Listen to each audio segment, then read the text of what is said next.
Hello, welcome to Important Old News. I'm Cameron Smith. It's been about a year since my last post. It's been a busy year. My mom passed away shortly after my last post.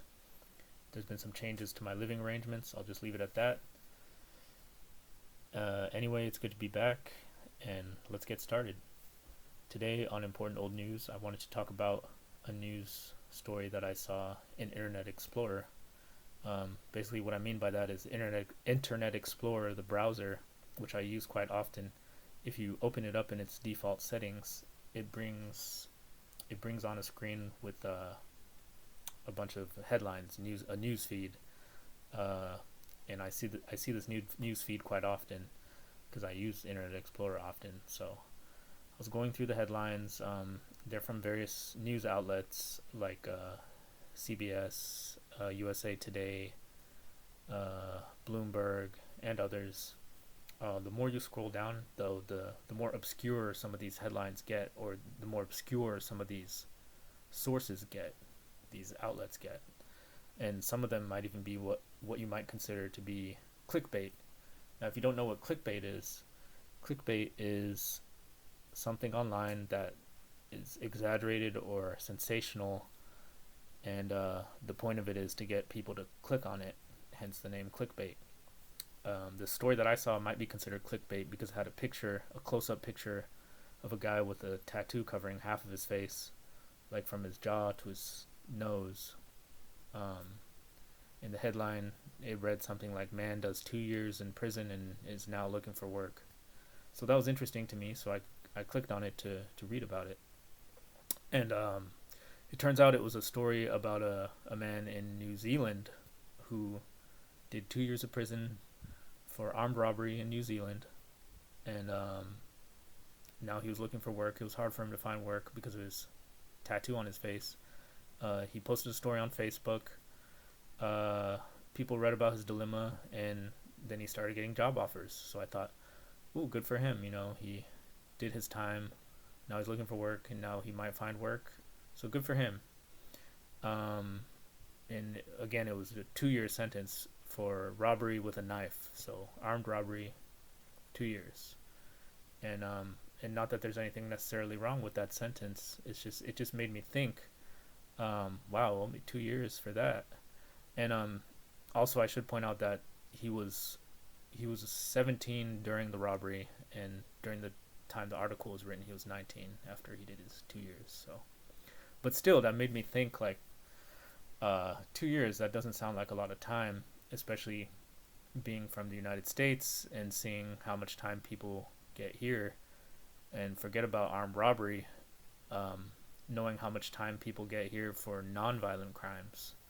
So it made me think, and that's also part of what I want to talk about today is I started thinking about the most extreme case I could think of someone getting a lot of time here in the United States, getting a lot of time in prison for a non-violent crime. So forget about violent crimes. We're just talking about non-violent crimes now. A lot of non-violent crimes are associated with drugs, so there's no secret to that. So I began thinking of, all right, who can I think of that has the longest non-violent sentence that I could think of? And I was reminded of the case of a man named Weldon Angelos. Now, in case you haven't heard of Weldon Angelos, in the early 2000s, he was a relatively new music producer in Utah. So long story short, he got caught selling marijuana to a federal informant on 3 different occasions, and the value of each transaction was about $300 each. So total, it was less than $1,000 worth of marijuana he was convicted of selling. And he got not 2 years in prison, not 5 years, but 55 years. He was sentenced to 55 years in prison for selling marijuana in the early 2000s in Utah, in the United States. And one of the reasons why he got so much time was not because there was any violence or robbery or anything, is that the informant testified that he had Mr. Angelos had a gun strapped to his ankle during one of the transactions, or during two of them. He didn't brandish the gun or bring it out. And also, there's no proof that he actually had one. This is just going off what the informant says. So that was enough to get him, a few additional decades in prison. Also, when they when they raided his house, they also found a gun in the house. So that was another, I don't know, 10 years or whatever. So yeah, long story short, a man in the United States, Weldon Angelos, did 55 years for a nonviolent crime versus 2 years for armed robbery in New Zealand, and it just made me think about the stark difference there, and I just wanted to talk about the differences in you know punishment that we have here in the United States compared to our other peer nations that are our peers on the global stage. And why is it, do you think, that we have the harshest punishments um, compared to our peer nations? So that's all I wanted to bring up today, and that's all I wanted to talk about on my first posting after a year. Also, I should note that Weldon Angelos, he's out of prison. Oh yeah, that's a pretty important part that I almost forgot to tell you. He did get out, but he did end up doing 13 years. His sentence was commuted in 2016, I think, by President Obama, and then President Trump in 2020 actually issued him a pardon. So he got out of prison in 2016, and then Trump issued him a pardon in 2020.